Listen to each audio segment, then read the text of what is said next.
Maybe this is all a mistake. But I need to stop living the same day, even if it kills me.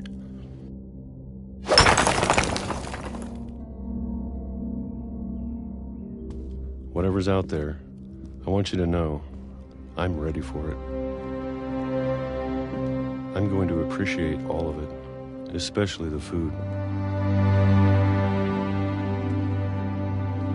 I don't mind if I only have a year left,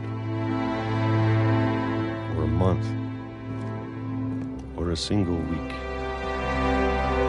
I'd be happy with one new day. I can already imagine the sun on my face.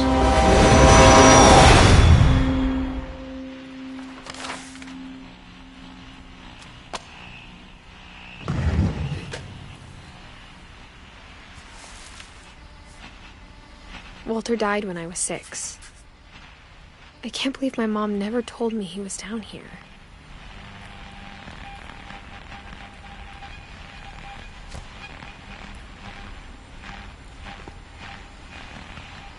I'm sure my mom was trying to protect me.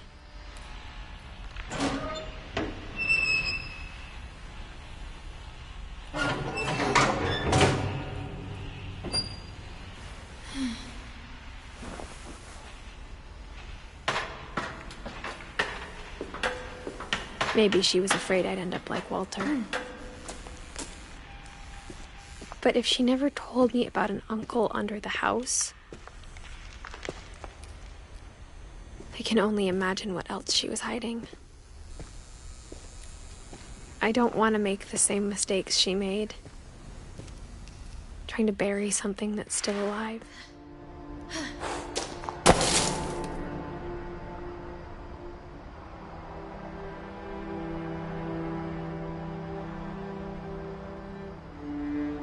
Now that there's only one of us left, or maybe 2, I thought it was time I heard the stories for myself and found out what happened to everyone else. But now I'm worried the stories themselves might be the problem. Maybe we believed so much in a family curse, we made it real.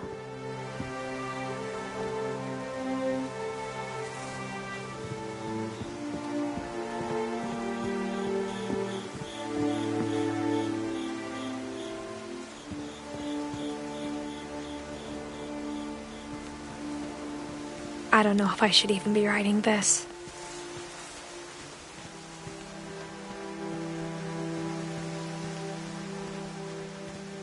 Maybe it'd be better if all this just died with me.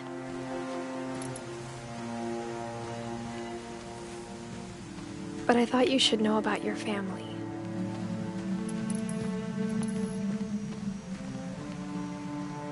And the history you're a part of.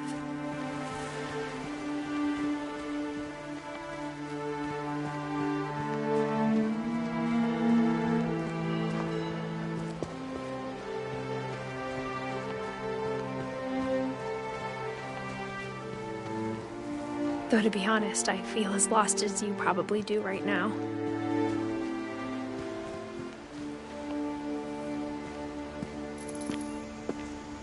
I think the people in these stories believed them, for what that's worth.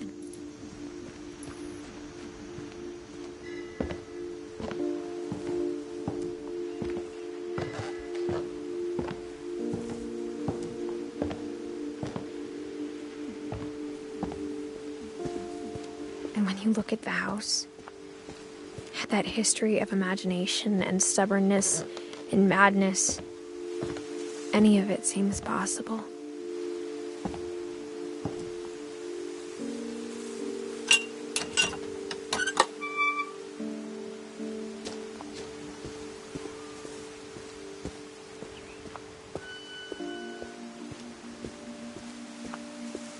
I think we've been surrounded by death for so long, we've just gotten used to it. What kind of family finishes building a cemetery before starting the house?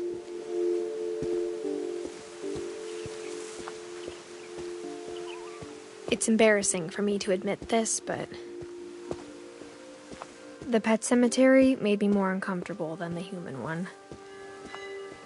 3 of the gerbils were mine, and 2 had been my fault.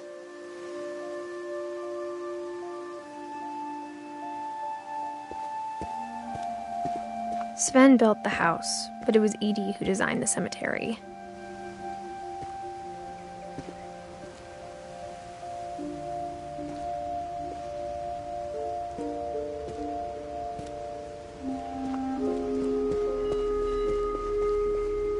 I'm sure Odin's monument had been Edie's idea. My mom was always trying to move on, but for Edie, the past never went away.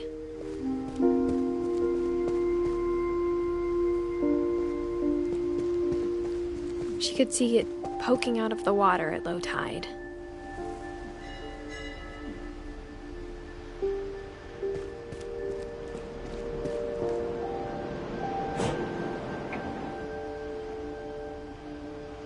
Edie said she dreamed about the old house every night.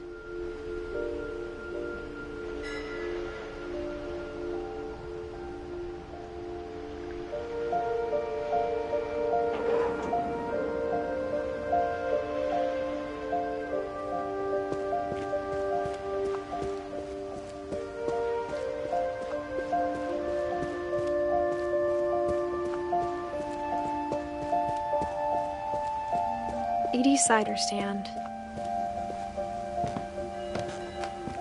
But the older I get, the more I can see where my mom was coming from. She lost 2 of her brothers, just like I did. I get why she tried so hard to protect us.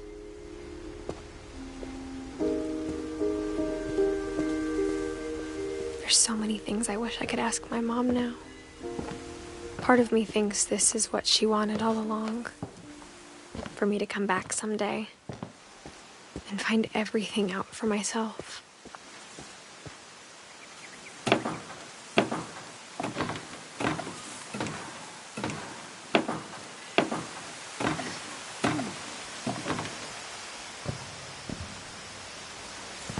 But looking back on it now, if she told me there was going to be so much climbing, I never would have come when I was 22 weeks pregnant.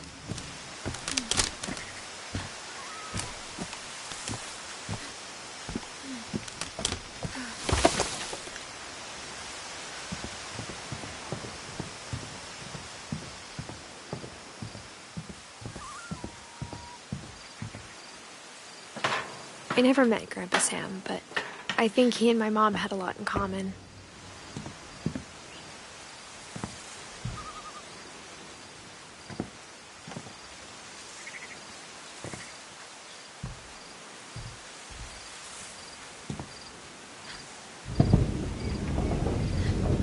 They were both pretty intense. Sam spent his life shooting photos, but Mom said he got nervous being in front of the camera. I guess we're all afraid of something.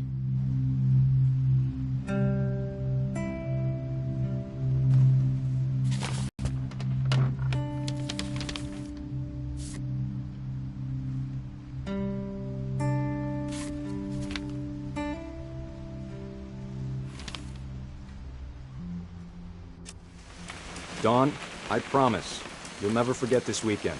Yes, sir. These memories are gonna last a lifetime. Perfect. It's gonna rain the whole weekend, isn't it?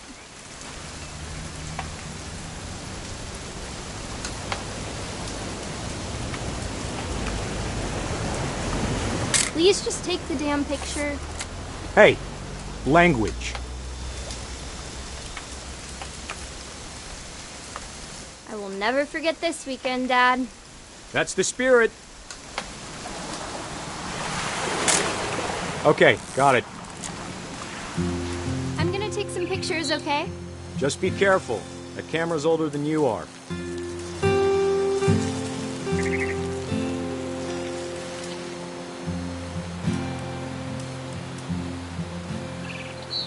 You're right, Dad. It's starting to clear up. Still freezing, though.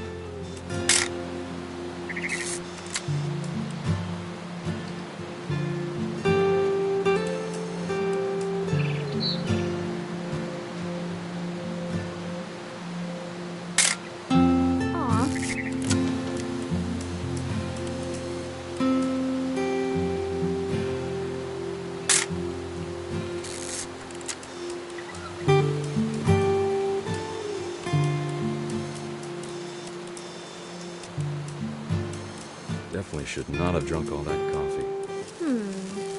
Hold still while I take a picture of you. Hey! That's a keeper. I'm just saying, I'm not always gonna be here, Dawn.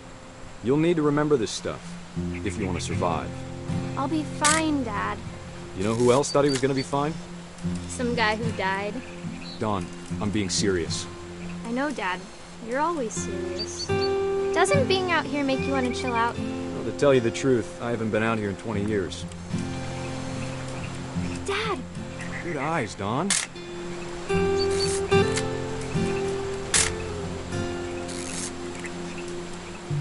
Before you take the shot, let me get a picture of you. Dad, I... Let me get behind you. Do I have to do this? Dawn, you don't have to do anything. But if you want to survive, you'll need to be strong. Great shot, Dawn!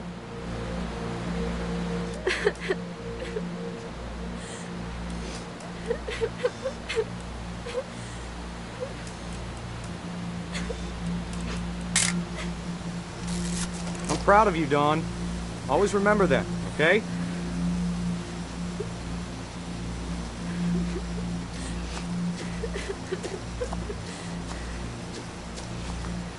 Sorry, Dawn, just gotta reset the timer.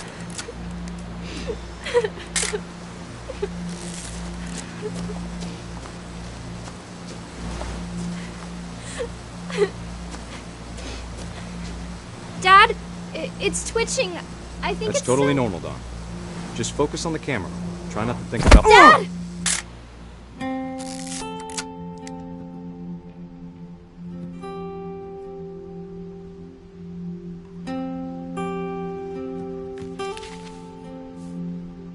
Of all these stories, that's the one I wish most that my mom had told me.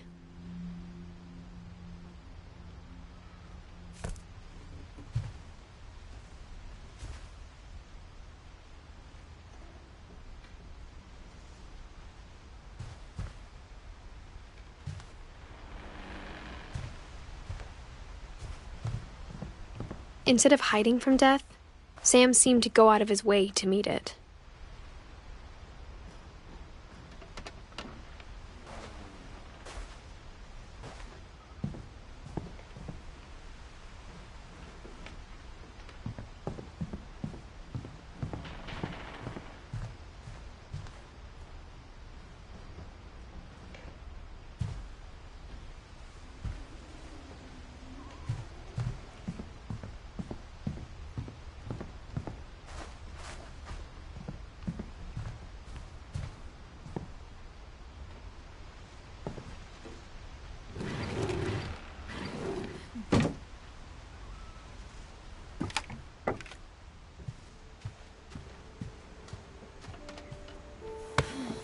After Sam died, my mom and Edie got really close.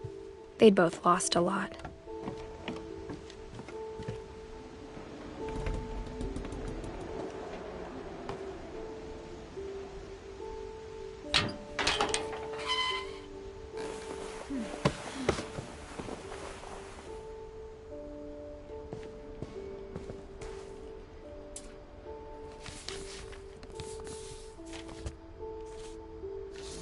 Dear Kay, do you remember the way Gregory used to laugh when he thought he was alone?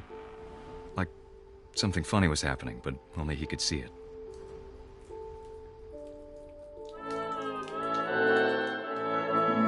I think he saw things the rest of us don't.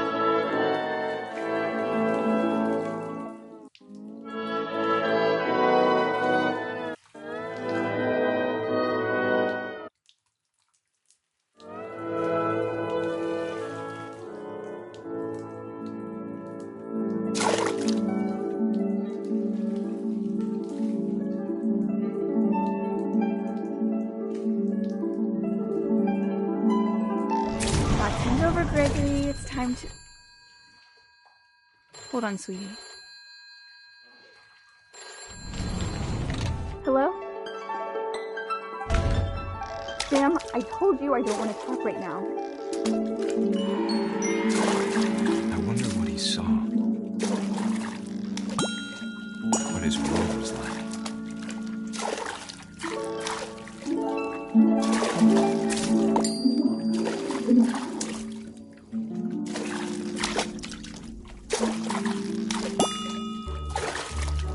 Reminded me so much. Lost in his imagination.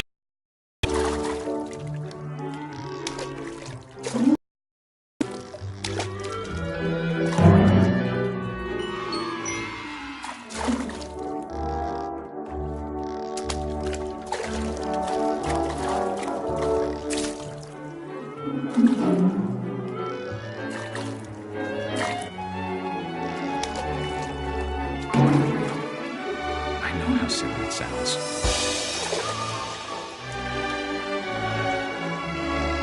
That I worried about a baby being too happy. But I could feel him slipping away. Sorry about that, Gregory. I know you did everything you could. Maybe if I hadn't called that night. I wish he could have told us about the world he saw.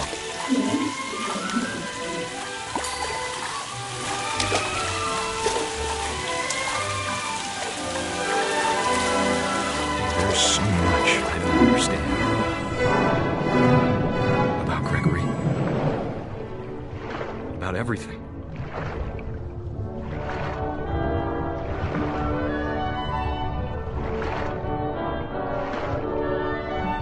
But I know what happened wasn't your fault.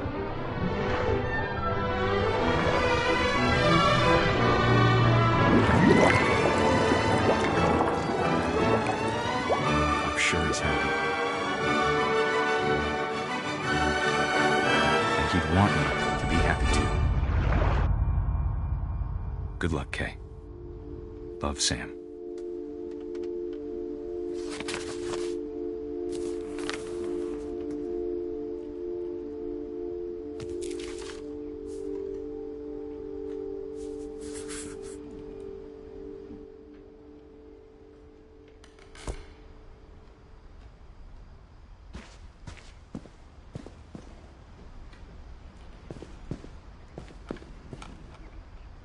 I can't imagine my mom ever writing poetry, and yet... A poem for Gus, who always said the wedding was a bad idea. Our father never hit us kids, at least not very hard, before the day my brother said with teenage disregard that he'd be dead before he'd see a wedding in our yard.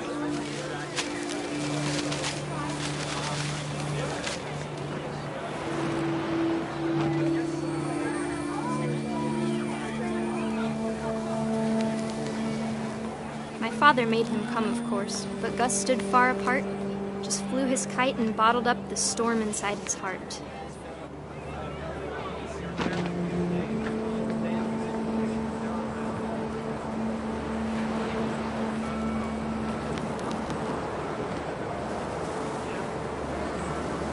I tried to talk him out of it, but though he'd never met her, we don't need a stepmom, were the words that I now pronounce you husband and wife. Make him cry.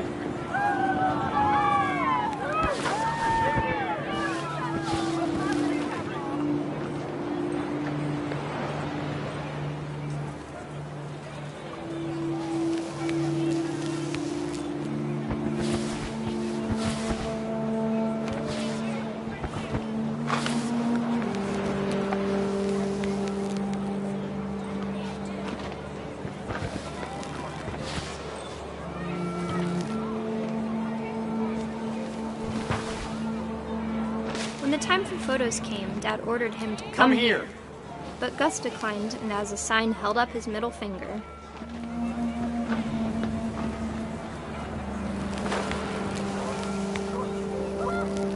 The wind picked up, and panicked geese appeared and quickly went. But all the humans did that day was go inside the tent.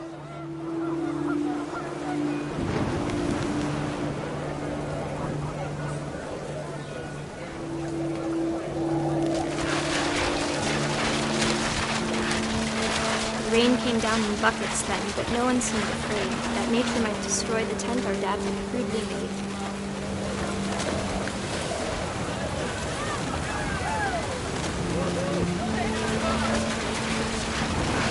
The thunder sounded much too close and full of angry power.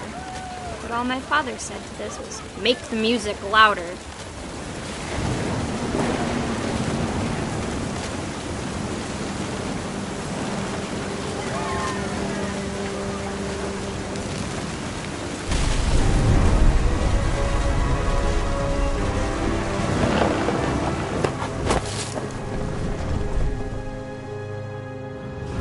I wish that I could truly say I thought about you on that day. Out there on the beach alone, just you, the wind, the sea, and foam. But I didn't, until we found you.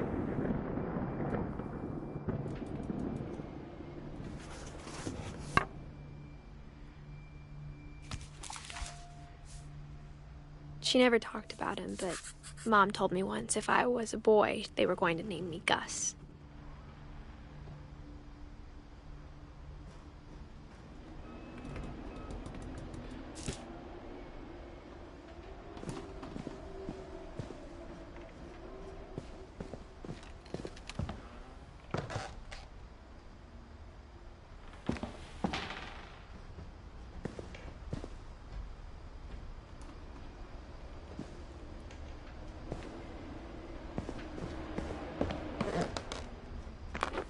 My mom moved up to the loft after her brothers died.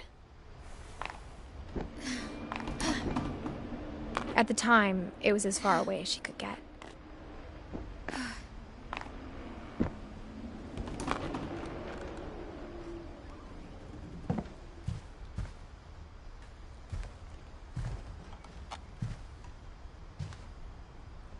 She spent a summer building houses in Calcutta, where she met my dad, Sanjay.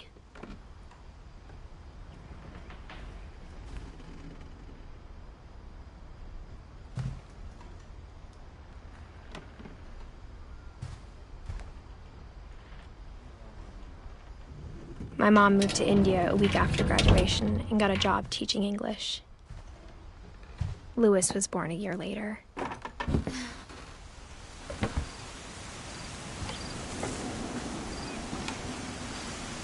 When my dad died, I don't think Mom knew where else to go. I'm sure Edie was happy to have her back. And to see kids in the house again.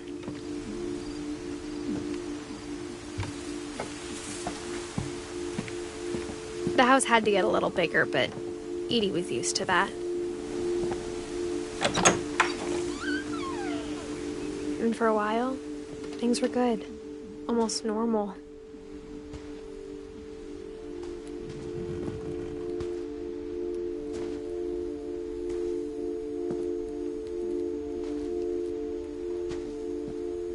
But it didn't last.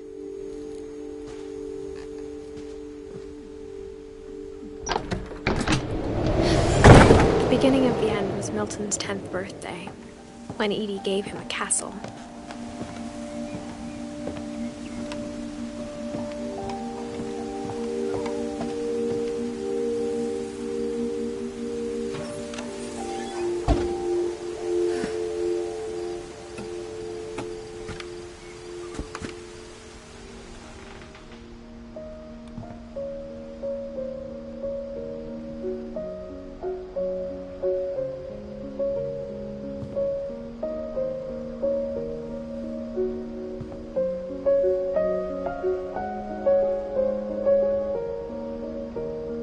I think Edie was happy to finally have another painter in the family.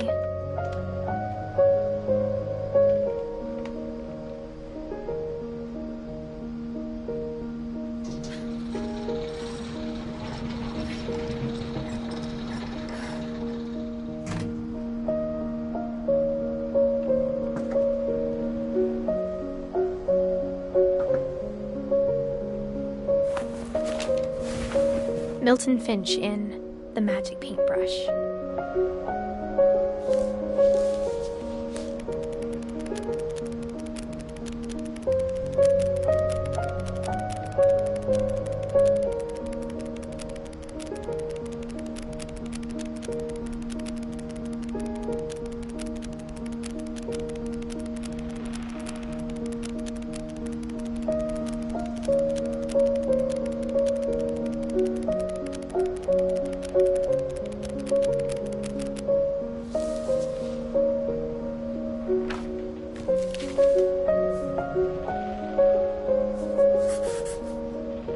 was 4 when Milton disappeared.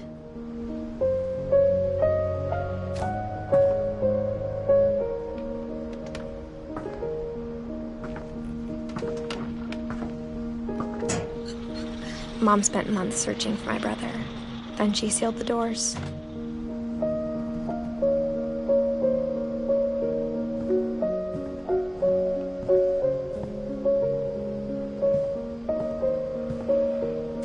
Whatever Milton had found in the house, Mom didn't want it getting out.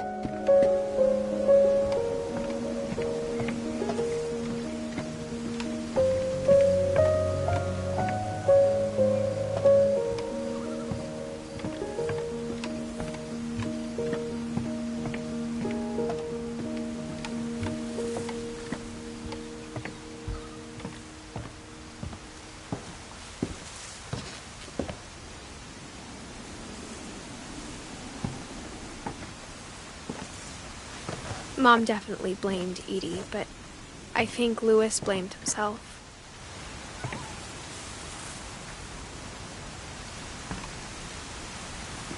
After he graduated, he just spent more and more time in his room, until Mom got him a job at the cannery.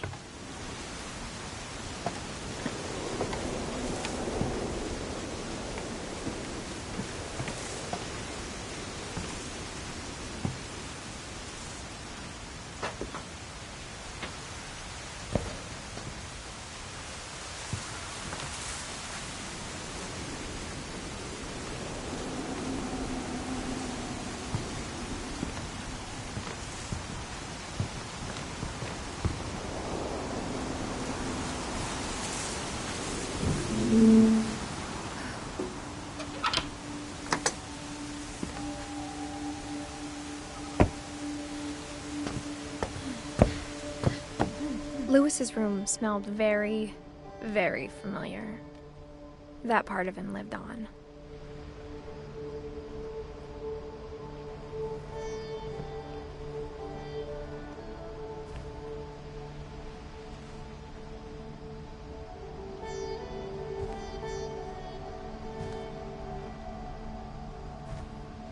Louis and I spent a lot of time playing games together, but he was surprisingly bad at them. He died a lot.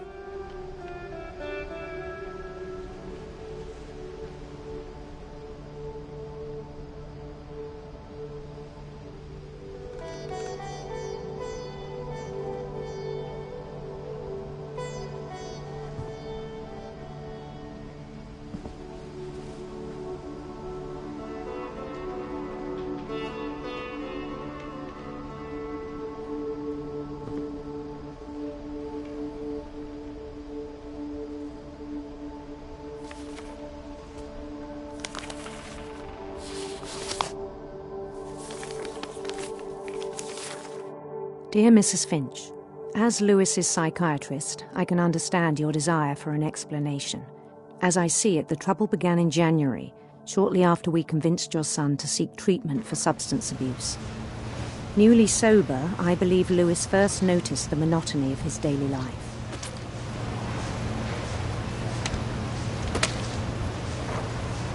He kept working at the cannery.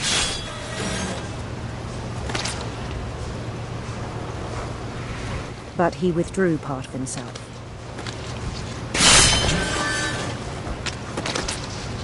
In our sessions, I saw the same behavior. His mind began to wander.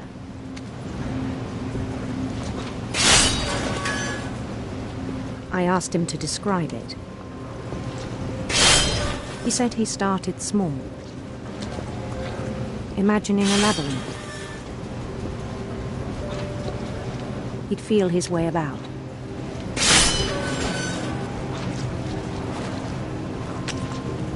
Then something moved. Bats and toads and things that have not names.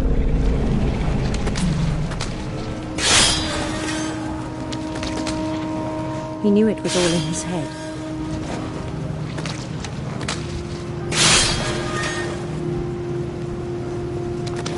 He took it very seriously. I had hoped he'd find himself.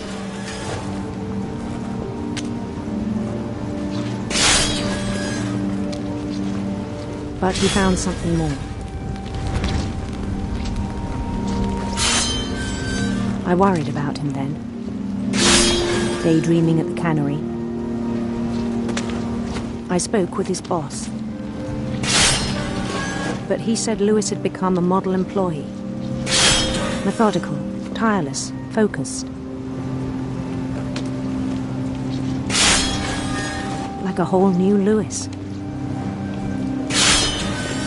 So I let him go on.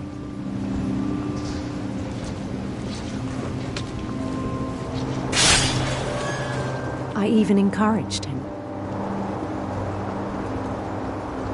It seemed very promising at first. He told me he'd made a new friend.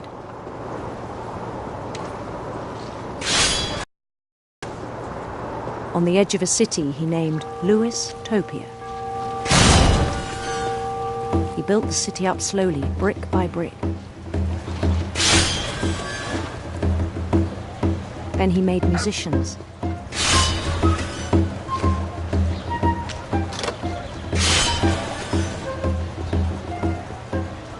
And songs for them to play. He talked about starting a band. And he was always humming something. Every day his imagination grew stronger.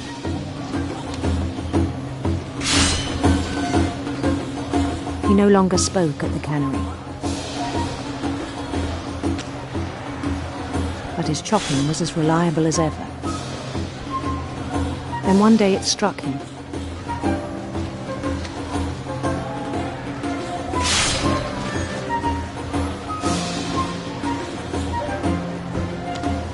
That all the cheering crowds, even the stones under his feet, were all in his imagination, so he could do whatever he wished.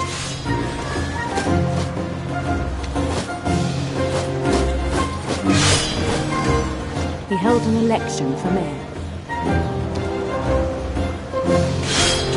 And he won.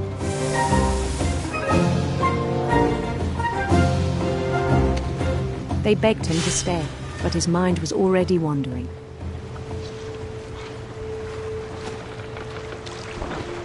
It became a game for him.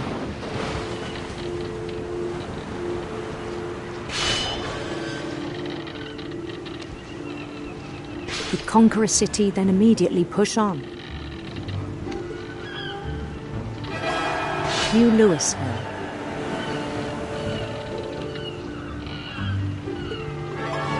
St. Louis. He started drifting away from our reality.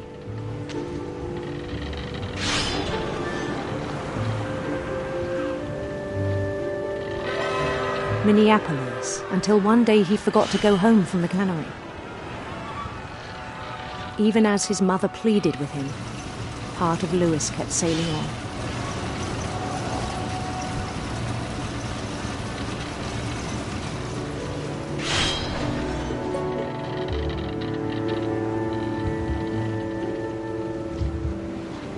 In Lewisburg, he heard rumors of a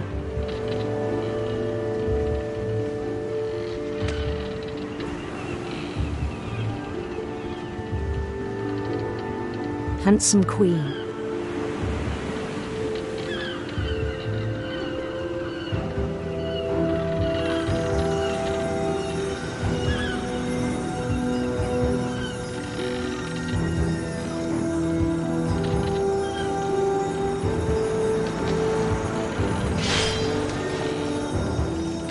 The queen was on her own quest for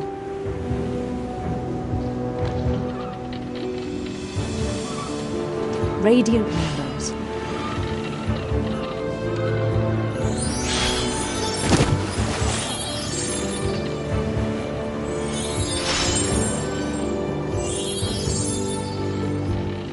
He followed the sound of her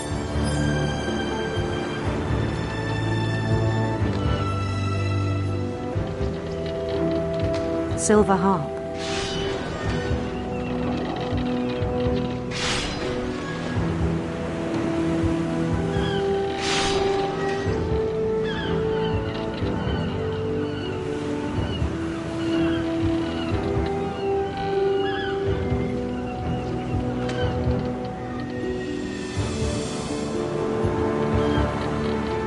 His chase led him to a golden palace east of the sun and west of the moon.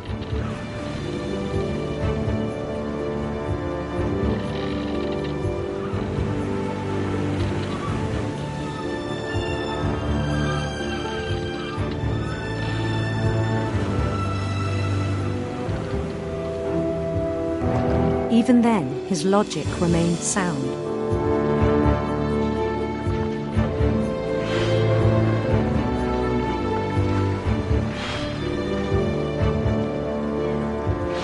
He knew the world was all in his imagination.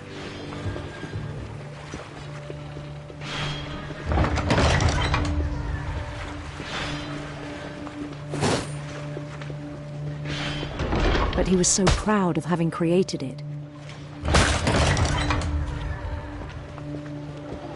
In his own eyes, he'd become something greater than a king.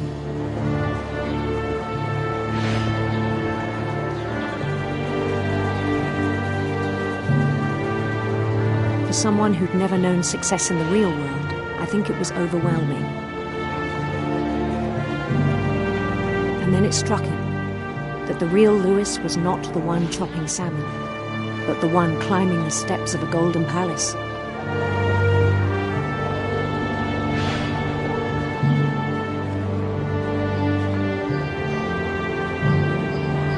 My imagination is as real as my body, he told me. It was hard to argue with him.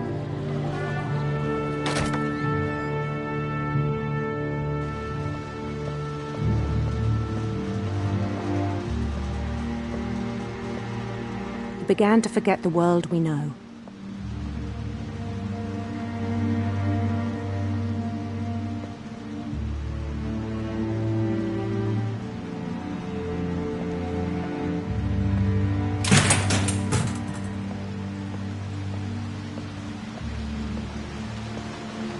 I think it pained him to remember Lewis, the cannery worker.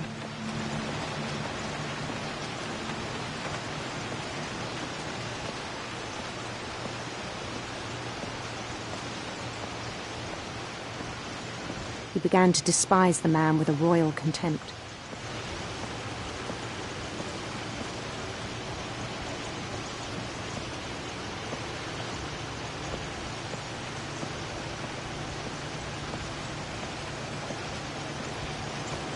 I still thought I could save him.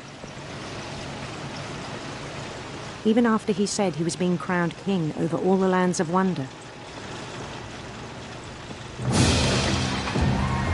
The palace would be packed with his companions.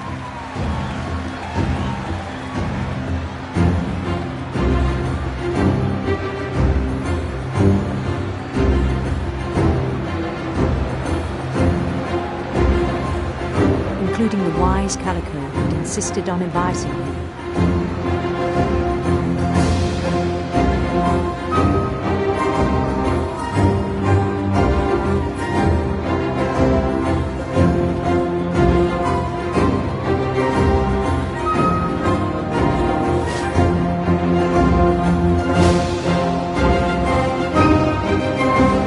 His queen waited, holding his crown.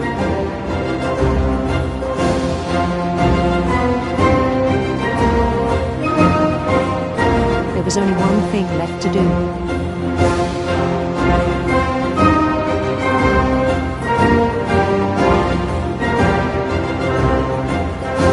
Bend down his head.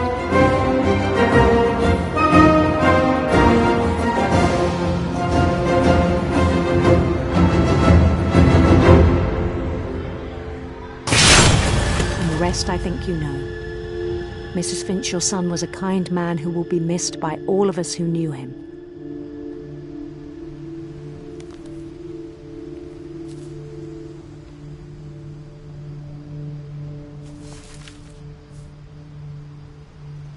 My brother was really cool. I wish you could have met him.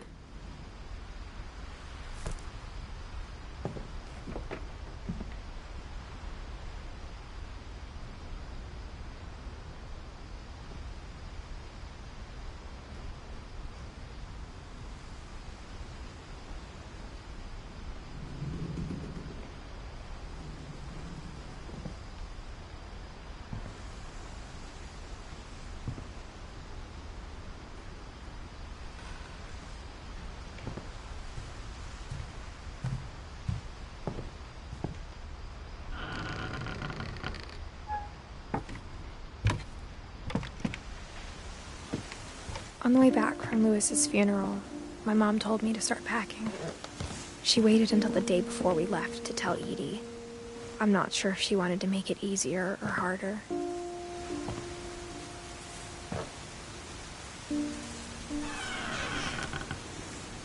I wish we'd stayed.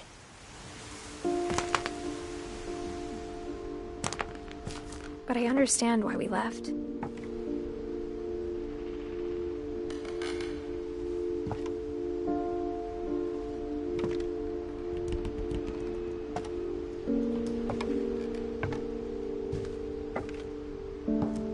My mom ended up leaving everything behind.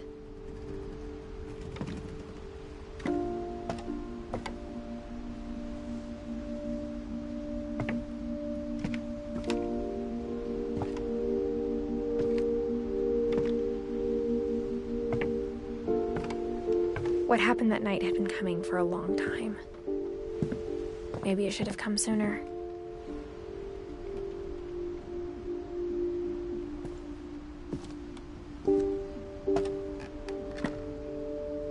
But it had to end one way or another. All that's left now is to tell you about that last night.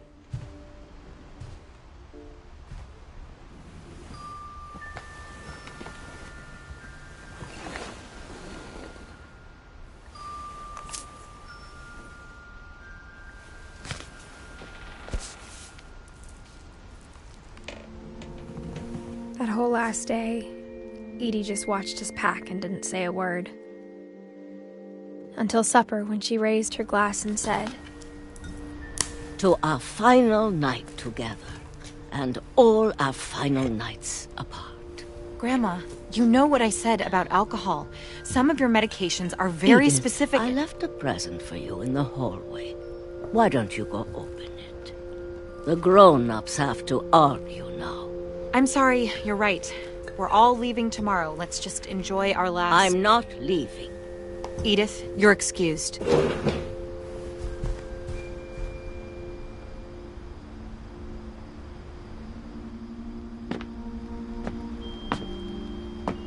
The power had been shut off that morning, but Edie always had plenty of candles. When my mom sealed the library, I don't think she knew about the other entrance. Or that Edie had a key to it.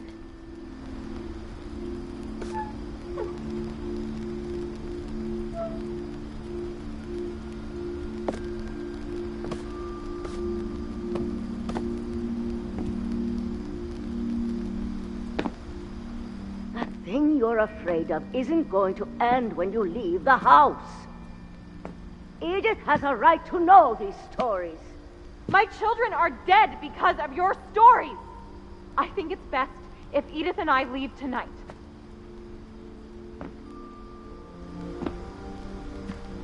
We'll have the nursing home send a van for you in the morning, okay?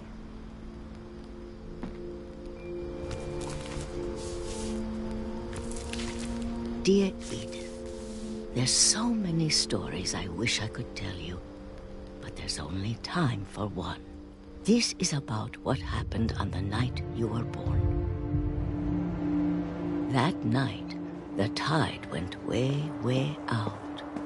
It was the first and last time I ever saw the old house aground.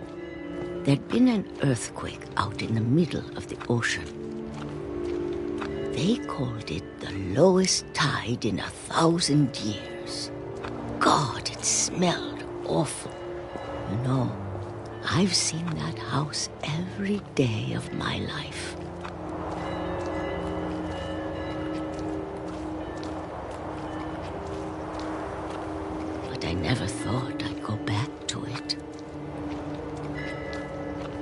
when the fog rolled in, I lost my way.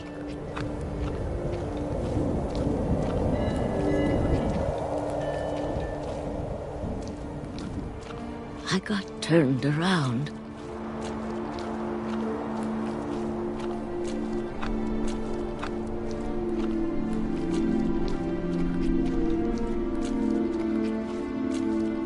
For a while, I wandered. I started seeing things.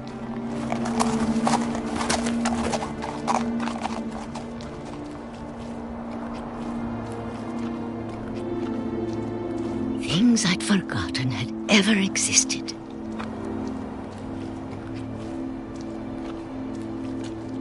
But when I saw them, they felt like old friends. That night, a lot of things came back to me. Or maybe I came back to them.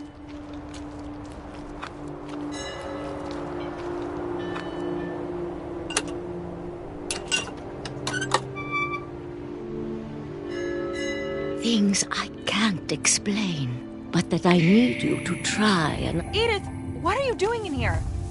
It's mine. Edith! Mom, you're gonna rip it! Let go!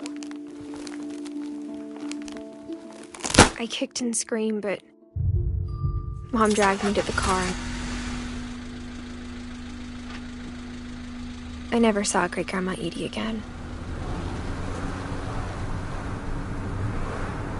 The next morning, the van came to pick her up, but she was already gone. After that, we moved around a lot.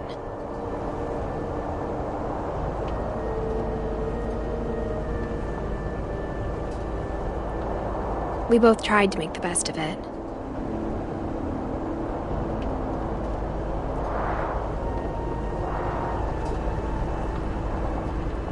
A few years went by.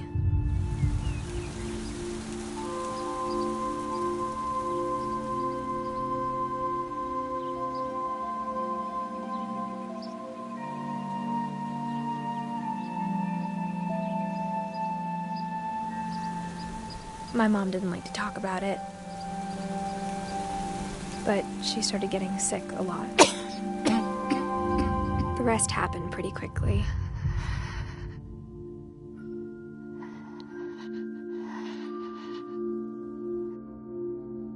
She got better for a while, and then she didn't.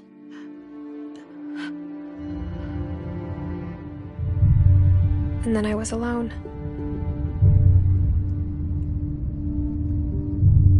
The last Finch left alive.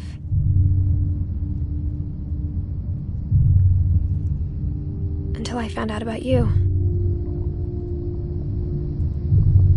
I'm still not sure what to tell you about all this. If we lived forever, maybe we'd have time to understand things. But as it is, I think the best we can do is try to open our eyes. And appreciate how strange and brief all of this is. This journal was supposed to be for you. But now I hope you'll never see it. I just want to meet you and tell you all these stories myself. But I guess if you're reading this now, things didn't work out that way.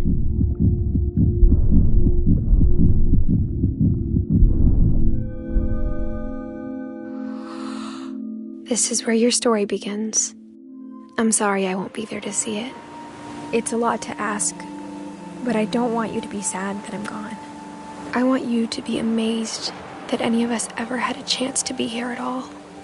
Good luck.